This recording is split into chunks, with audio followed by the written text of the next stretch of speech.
আমাকে দিয়ে অনেক কাজ করিয়েছি, আমি অনেক ক্লান্ত। একটু বিশ্রাম নিয়ে তারপর না হয় তোর পুতুল সোনাকে ঘুম পাড়াবো। আমি দুঃখিত, তুমি ক্লান্ত, আমি তো বুঝতে পারিনি। আমাদের সংসার চালানোর জন্য আমাদেরকে অনেক কষ্ট করতে হয়, তাই না মা? একটু তো কষ্ট হয় রে মা। তোর বাবা যদি বেঁচে থাকতো তাহলে আমাদের এত কষ্ট হতো না, আর আমরা এত গরিব হতাম না। যাই হোক, সবই নিয়তি। তুই খেল, আমি একটু বিশ্রাম নেই। আচ্ছা ঠিক আছে মা। টুকি মা, আমাকে এক গ্লাস পানি দে তো। হ্যাঁ মা, এক্ষুনি দিচ্ছি।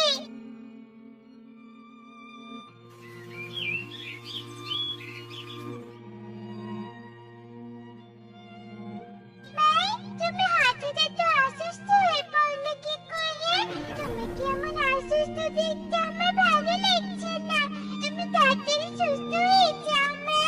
আমি ঠিক আছি লক্ষ্মীটি, তুই চিন্তা করিস না। আর হ্যাঁ শোন মা, আমি কাজে যাচ্ছি, তুই কিন্তু ঘরে সাবধানে থাকবি। সে কি মা, তুমি না অসুস্থ? এই শরীর নিয়ে কাজে যাবে কি করে? তুমি আজকে কাজে যেও না মা। মারে, আজ কাজে না গেলে যে ইগলে দিদি কাজ থেকে বাদ দিয়ে দিবে। কাজ থেকে বাদ দিলে যে আমরা না খেতে পেরে মরে যাব। যাই হোক, আমার দেরি হয়ে যাচ্ছে রে মা। আমি চললাম, তুই সাবধানে থাকিস। আমার মাকে তুমি সুস্থ করে দাও, আর আমাদেরকে গরিব থেকে ধনী হওয়ার পথ দেখাও। এই অভাব আর আমার মায়ের কষ্ট যে আমার আর সহ্য হচ্ছে না।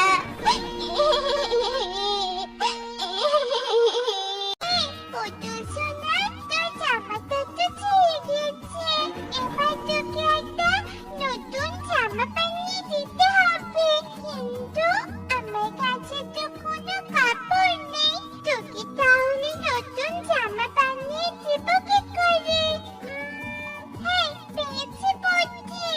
ওই তো ওখানে অনেকগুলো ঘাস দেখে যাচ্ছে, তোকে আমি আজ ঘাসের জামা বানিয়ে দিব।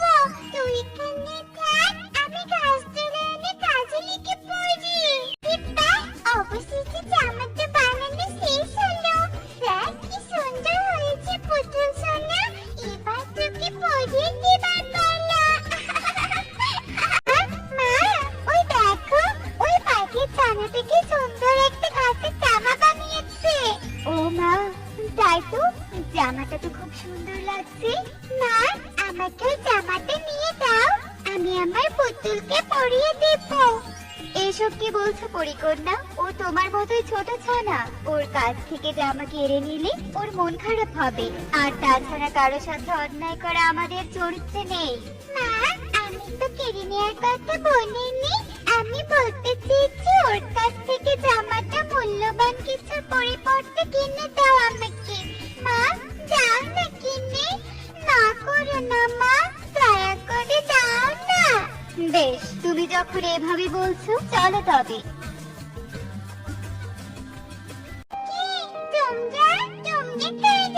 এভাবে আমার সামনে এলে কেন? আমরা হলাম পরী। পরী? তোমরা এখানে কেন? আমি কি কোনো ভুল করেছি নাকি? না পাখির ছানা, তুমি কোনো ভুল করোনি। তোমার বানানো ওই ঘাসের জামাটা আমার মেয়ে তার পুতুলের জন্য পছন্দ করেছে, তাই ওই জামাটা কিনে নেওয়ার জন্য এসেছি। তুমি কি জামাটা বিক্রি করবে? আমি তো জামাটা বিক্রি করব না, আমিও তো এটা আমার পুতুলের জন্য বানিয়েছি। পাখি বন্ধু, তুমি জামাটা আমার কাছে বিক্রি করে দাও, ওটা আমার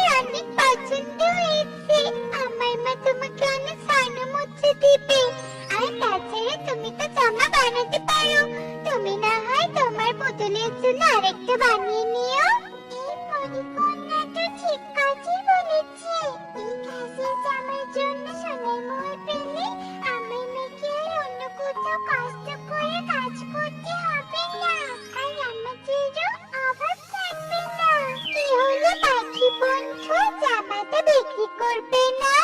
হ্যাঁ হ্যাঁ, বিক্রি করবো। এই নাও। ইয়ে, আমি খুব খুশি হয়েছি। মা, এবার তুমি জামার মূল্যটা দিয়ে দাও। হ্যাঁ, দিচ্ছি। ওহরগুলো হলো তোমার জামার মূল্য। এবার আমরা আসি বন্ধু। তবে মাঝে মাঝে আমার পুতুল নিয়ে তোমার কাছে আসবো খেলতে। তুমি কি আমার সাথে খেলবে? হ্যাঁ হ্যাঁ, অবশ্যই খেলবো। আমি তোমার অপেক্ষায় থাকবো পরি বন্ধু। বিদায় বন্ধু, আসি। চলো মা, দেখো মা, কতগুলো সোনার মোহর পেয়েছি। হায় হায়, তুই এতগুলো সোনার মোহর কোথায় পেয়েছিস? কারো বাড়ি থেকে আবার চুরি করেছিস নাকি? না না মা, চুরি করিনি। এগুলো আমি ঘাসের জামা বিক্রি করে পেয়েছি। ঘাসের জামা মানে? কিসব বলছিস? আমি তো কিছুই বুঝতে পারছি না। সব খুলে বলতো আমাকে। বলছি, শোনো, মনোযোগ দিয়ে শান্ত হয়ে শোনো। তোকে তার সাথে ঘটে যাওয়া সমস্ত ঘটনা টুনিকে খুলে বলে। আমার ছোট্ট মেয়েটা কত বড় হয়ে গিয়েছে, ভাইয়ের কষ্ট কমাতে শিখেছে। আমি আজ খুব খুশি হয়েছি রে মা। এই এক থলে সোনার মোহর আমাদের ভাগ্য পরিবর্তন করে দিল। এখন আর কোনো কথা নাই। এখান থেকে কিছু সোনার মোহর নিয়ে তুমি বাজারে বিক্রি করে তোমার জন্য ওষুধ আর আমাদের প্রয়োজনীয় জিনিস কিনে নিয়ে এসো।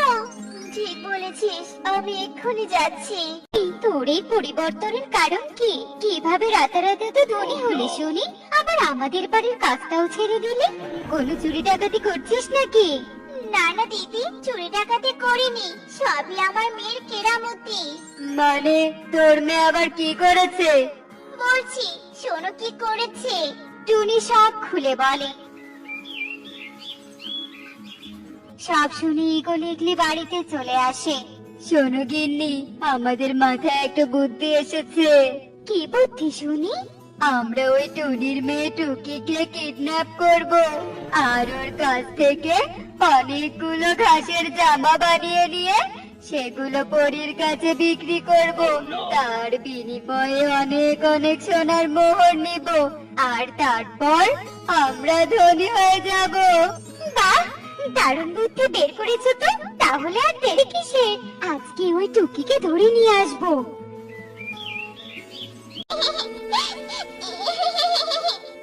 আমাকে ছেড়ে দাও, আমি আমার মায়ের কাছে যাব। মা, কোথায় তুমি? আমাকে নিয়ে যাও। ছাড়ো আমাকে, ছাড়ো। তোকে ছাড়ার জন্য ধরে আনিনি রে। তাই বেশি ছটফট না করে এখন আমাদের কথা মতো এই ঘাসগুলো দিয়ে জামা বানা, নয়তো তোকে মেরে ফেলবো। না না, আমি জামা বানাবো না। ঘাসের জামা দিয়ে কি করবে তোমরা শুনি? ঘাসের জামা আমরা তোর মতো পরীর কাছে বিক্রি করব, আর মোহর দিয়ে ধনী হয়ে যাব। নে নে, তাড়াতাড়ি জামা বানা, নয়তো তোকে রেখে তোর মাকে মেরে ফেলবো। না না, আমার মাকে মেরে না। আমি বানাচ্ছি জামা। বানাতে পারবো না, আমার শরীর ক্লান্ত লাগছে। ক্লান্ত লাগুক আর যাই লাগুক, তোর তো জামা বানাতেই হবে। নে নে, জামা বানা বলছি, নয়তো কিন্তু তোর মাকে। না না, বানাচ্ছি। তবু আমার মায়ের কিচ্ছু করো না। টুকি বন্ধু বাড়িতে আছো? টুকি বন্ধু? একি টুকি বন্ধুর মা, তুমি এভাবে কাঁদছো কেন? কি হয়েছে? আর টুকি বন্ধু কোথায়? টুকিকে খুঁজে পাওয়া যাচ্ছে না। আমার মেয়েটা কোথায় যে হারিয়ে গিয়েছে। আমি যে ওকে ছাড়া বাঁচবো না। মটুকি, ফিরে আয়, আমার কাছে ফিরে আয়। টুকি বন্ধুর মা, তুমি কেঁদো না। আমি এক্ষুনি চাদর আইনে দেখছি টুকি বন্ধু কোথায় আছে।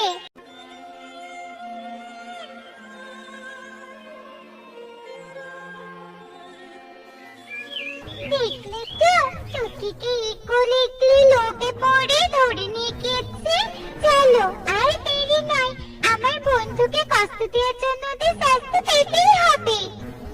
পরিকন্যা এসেছে, পরিকন্যা এই দেখো কতগুলো ঘাসের জামা, এগুলো নাও আর মোহর দাও আমাদের। লোভীর দল, মোহর নাই, তোদের আমি শাস্তি দিতে এসেছি। আমার বন্ধুকে কষ্ট দেওয়ার খুব শখ, তাই না? এবার বোঝো মজা। পরিপূর্ণ জাদু করে ইগল ইগলিকে দুটো পুতুল বানিয়ে দেয়। হায় হায়, একে বানিয়ে দিলে পরিকন্যা, আমরা ভুল করেছি, আমাদের ক্ষমা করে দাও, আমরা আর লোভ করবো না। তোমাদের কোনো ক্ষমা নেই, ভুল করেছো, শাস্তি ভোগ করো। বন্ধু দুঃখী, চলো এখান থেকে, আমি তোমার সাথে খেলতে এসেছি। চলো আমরা গিয়ে খেলি। হ্যাঁ হ্যাঁ, চলো বন্ধু,